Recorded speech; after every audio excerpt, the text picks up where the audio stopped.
Hello，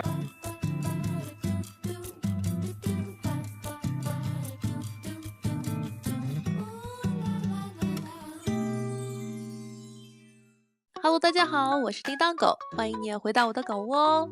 上期坦帕3日游的第1集，叮当狗规划行程的时候，完全忽略了感恩节当天很多地方不开门的问题，结果就有了第1天那个临时团的行程，但也因此有了很多不期而遇的美好。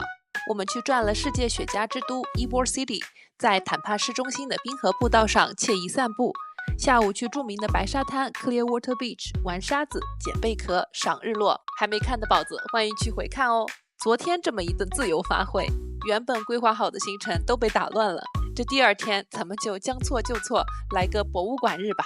去逛逛我期待已久的达利博物馆和有网红长廊以及超大规模马戏团微缩模型的 Ringling 博物馆。晚上我们还吃了非常惊艳的韩国料理，那我们就赶紧出发吧。早上先去位于 St. Petersburg 海边的达利博物馆。达利这个翘着2撮胡子的西班牙超现实主义画家，大家应该都不陌生吧？小时候美术课本里他那张融化时钟的画让我一直记到现在。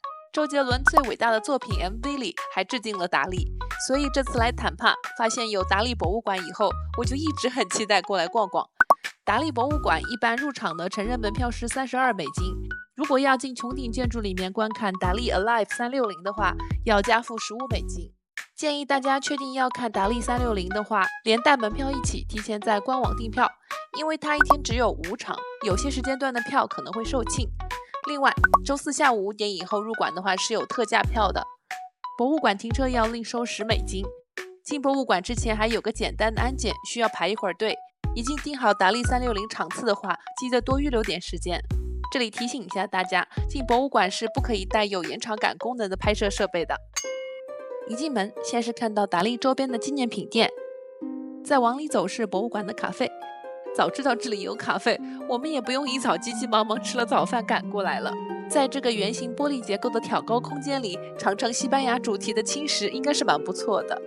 咖啡边上是一个会举办社区特别展的私人活动空间。我们感恩节去的时候没有特别活动，展厅墙上是对达利文学创作的剖析展示。人家大师当个举世闻名的画家还不够，这趟博物馆参观下来，我感觉他是一个作家、明星和行为艺术家。达利还是太全面了。1楼还有个小剧场，会播放关于达利的短片。大厅中央这个通向3楼的螺旋楼梯，我觉得太酷了。据说是体现了达利对 DNA 双螺旋结构的迷恋。最顶端居然没有跟任何东西相连，连楼梯也是一件艺术品，真是把设计感一整个牢牢拿捏呀。博物馆2楼是行政办公室之类的空间，一般是不对外开放的。走旋转楼梯或者坐电梯上3楼，就来到了达利画作的展览空间。没进展馆之前，就看到这个可以俯瞰花园和海滨景观的平台，可惜天阴阴的，不然肯定更美更出片。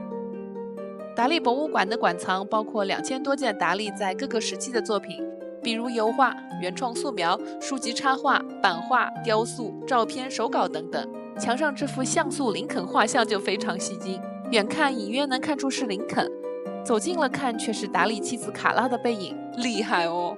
大家来参观的话，时间巧可以选择跟着志愿讲解员听听作品背后有趣的故事。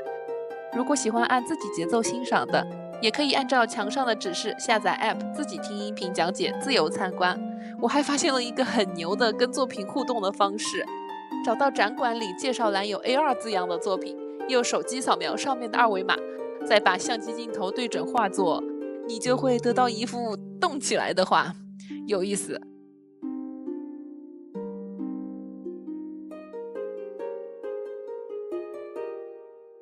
不过达利作品展馆里玩的花样可不止这一些，还有戴 VR 眼镜自由探索达利画作世界的 Dreams of Dali， 是免费的，人多的时候可能要小排几分钟，对吧？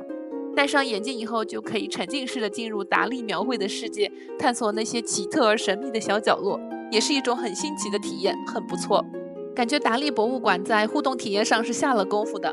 达利的很多超现实主义神秘画作都是与梦境相关的，展馆外面的墙上这块屏幕就是关于梦的 AI 互动，把你对梦境的描述上传上去， AI 会形成一幅画。之后再把你梦境里的元素和其他参与者的梦境组合起来，显示在右边的屏幕上。互动是个好互动，但是 AI 好像不太聪明的样子，画出来的图不能说跟我描述的梦境一模一样，只能说是毫无关系，可能跟我用中文输入内容有点关系吧。革命尚未成功， AI 还需努力啊。从博物馆主建筑卡费这里能走进博物馆的花园里，一会儿要看的达利 Alive 360就在花园这个球形建筑里面。开场前还有些时间，咱们逛逛这个不大的露天空间。花园里一共有4件达利在1973到75年间创作的青铜雕塑，这2撇巨型小胡子的雕塑是当地雕塑家的致敬之作。这张还原了标志性融化时钟的花园椅莫名地戳中了我的萌点。花园椅边上还有棵许愿树，大家都把检票时候给套上的手环留在这里许愿了，怎么不是变废为宝呢？咱们说回达利 Alive 360，检票的时候工作人员给买了观影票的游客每人1张贴纸，贴在身上作为购票凭证。影片放映前10分钟开始入场，进去会看到圆形的影厅，最外圈和中间摆了2圈椅子。虽说这是360度投影的屏幕，但其实不同角度投影的内容不太一样。等候的时候会发现360度的画面被分成了一块大屏幕和一块小的屏幕。如果第一次来想要看更多内容的话，建议大家正对着这块大屏幕坐。不过开场前广播里也有说，影片播放过程中大家其实是可以自由走动、拍照、摄像的，只不过我们这一场是没有人起身走动。整场影片一共36分钟，展现了达利从小到大，从默默无闻到名声大噪的整个艺术生涯。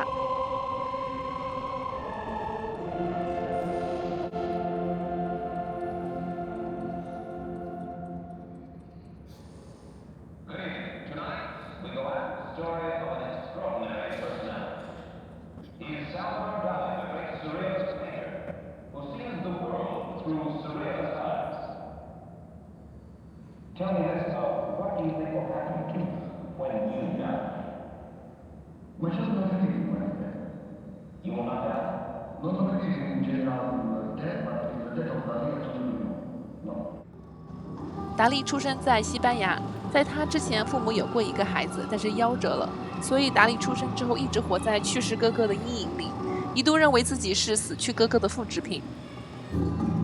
在圣费尔南多皇家美术学院学习期间，他在巴塞罗那举办的画展反响强烈，当时他就被认为是新一代画家中最有前途的天才之一。从那时开始，人们对他的评价就已经是褒贬不一、很有争议的了。也是在这个时期，达利模仿大师韦拉斯开茨去起了显眼的翘胡子，成为他个人特征中的一部分。1927年，25岁的达利从巴黎回西班牙度假，结识了比他大10岁的卡拉，也就是他未来的妻子。同一年，达利加入了巴黎的超现实主义团体。他的父亲反对他跟卡拉交往，而且认为超现实主义画家道德沦丧，把达利赶出了家门，父子俩决裂。1940年，2次世界大战的战火烧到欧洲，达利和卡拉逃往美国。卡拉是达利一生最重要的缪斯和创作的源泉。在现实生活中，他不仅打点好了所有的家庭杂物，还是个行销高手啊！达利本身就噱头十足，而他则是能言善道，两人联手打入美国市场，简直是如鱼得水。达利刚来美国的时候还只是个欧洲画家，8年后离开时已经是个世界级名人了。在美国旅居的8年，也是他创作最高产的时期，做出了前辈画家不曾有的突破。除此之外，在美期间，他为希区柯克的电影做过场景美工，还跟迪士尼联手进行过动画电影创作。1949年，达利和卡拉搬回西班牙。1989年，因为窒息性心脏病，在西班牙的家中去世，享年84岁。不过，正如他在影片开头采访中说的，达利会死，但达利作为一个精神符号是不死不灭的。整个影片展现了数不清的达利作品。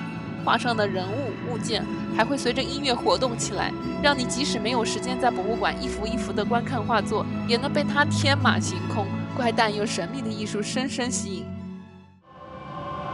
这个达利 Alive 360我很推荐，现场有立体环绕声，在光影中被达利作品上下左右全面包围的沉浸式体验，真的很值得来到博物馆亲身感受一番。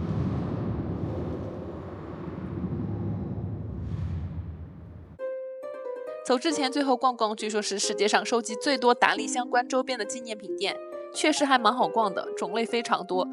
除了纪念品商店一定会出现的首饰呀、杯子、明信片、书、拼图之类的，也会有些实用性比较强的 T 恤、帽子和袜子。我发现美国人民买纪念品很喜欢买各种花里胡哨的袜子，也不知道是为什么。这边还有一区厨房料理用的擦手布、防烫手套、围裙，还有各种尺寸和功能的包包可以选。当时我看到这个融化的时钟很喜欢呀，差点就剁手，还好最后忍住了。商店卖$30 ，Amazon 上查到同款的才$20。这么说来 ，Amazon 才是汇集最多达利周边的商店吧。离开博物馆之前，别忘了在进出口这里的机器上跟达利互动合影哦。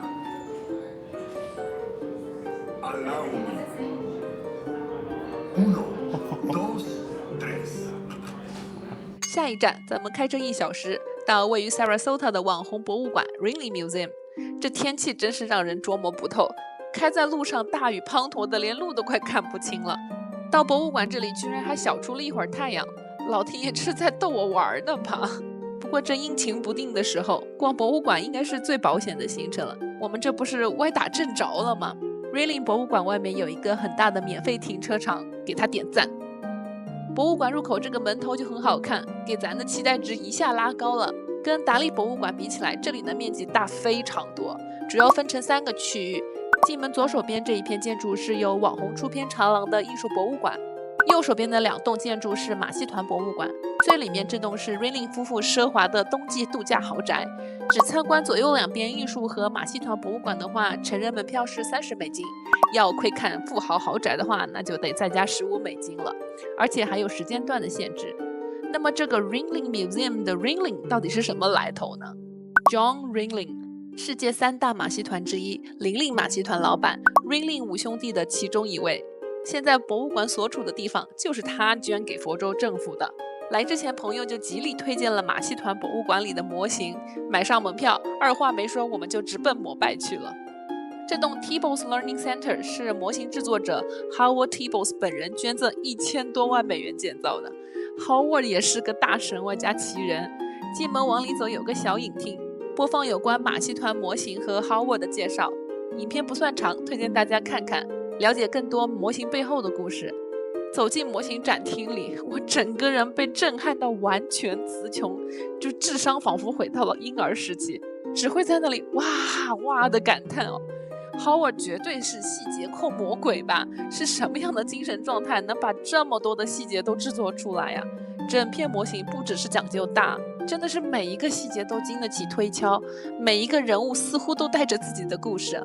他把马戏团巡演中涉及的一切交通、后勤、演员、摊贩、观众、动物全都事无巨细地摊开在你眼前。所有的这些路灯都是通了电的，整个场景隔一段时间就会展现出白天黑夜的交替。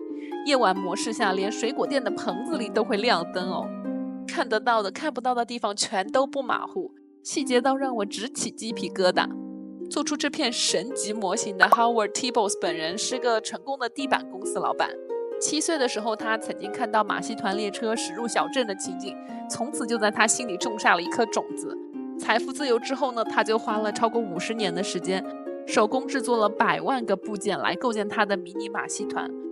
我们眼前看到的是他根据林令马戏团制作的缩小模型，但这个马戏团的名称却是 The Howard Bros Circus。其实他刚开始制作模型的时候，曾经向 Ringling 马戏团的管理层申请过使用 Ringling 的名字，但是惨遭拒绝了，所以就只能虚构了这个名字。整个马戏团展品占地面积达到350多平方米，其中包括1500名表演者、152辆马车、7000把为观众准备的折叠椅，是真的可以折叠的那种，以及为900人提供餐食的餐盘、刀叉这些餐具。为了确保历史的准确性， Howard 还收集了近100万张照片，测量了历史上的马车、火车车厢和其他马戏设备，可以说是精确又完整地再现了林令马戏团的黄金时代。光是把已经做好的马戏团模型设置在 Tiebols Learning Center 这里，就花了他超过1年的时间。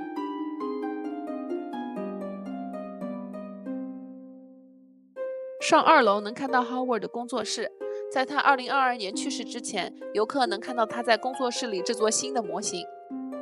T-Bones Learning Center 还有一个马戏互动展馆，展示了各种能在马戏团里看到的表演。这个可以自己模拟弹射空中飞人大炮，还挺有意思的。也可以尝试下走钢丝，我觉得难度很高，反正我走不到3步就掉下来了。T-Bones Learning Center 后面还有个1948年就创立的美国第一个马戏博物馆，展出了一些马戏服饰、道具和车辆。除了这个真正的飞人大炮尺寸大到令人惊讶以外，我感觉藏品算是比较少，看点也不太多。如果大家赶时间的话，可以略过这个馆。从马戏团博物馆这一片走出来，经过中间的花园，来到另一侧就是各位仙女们可以尽情出片的网红艺术博物馆区域了。尽管我们到的时候天阴阴的，有点下小雨，但毫不影响这一片中庭和长廊的美。长廊两侧那是一个展厅连着一个展厅，一共有21个展厅之多。最厉害的是这里有超多欧洲从中世纪到19世纪的艺术珍品。我们匆匆转了一下，还看到了巴洛克画派早期的代表人物大名鼎鼎的鲁本斯的不少画作。这座艺术博物馆的存在还要从 John Rilling 和他的妻子梅布尔说起。1905年 John 和梅布尔结婚。林立马戏团5兄弟当中 John 是最有商业才华也是最富有的。1911年的时候，当时 Sarasota 还只是一个小渔村， John 和梅布尔就在这里买了8万多平米的地皮，建造自己的过冬豪宅，就是博物馆最里面需要另外付费参观的那一栋。建豪宅的过程中， John 和梅布尔决定建造一座艺术博物馆，而且开始认真的收藏艺术品，准备把它作为遗产留给佛罗里达州的人民。这才有了我们眼前看到的一切。不是，今天新认识的这地板老板也好，马戏团老板也好，怎么回事？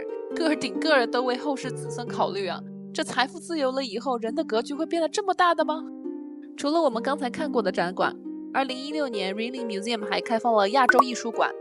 博物馆进门的地方有个免费的玻璃艺术馆，很遗憾都没来得及去逛。我们快下午2点钟左右到的，3个小时的时间完全不够用。慢慢逛的话，感觉 Rilling 博物馆估计能待上大半天。博物馆闭馆以后，天公开始下雨耍脾气，我们就没去同在 Sarasota 的著名白沙滩了。Siesta Beach 2024年被 TripAdvisor 评为美国第2、世界第9名的最佳海滩，据说比坦帕的 Clearwater 美很多。大家要是来的话，逛完博物馆，天气合适，安排个海滩看日落，应该很不错。这一天为了赶2个博物馆，早饭吃完，一直到5点，我们还没吃上东西呢。下一站就抓紧去干饭吧。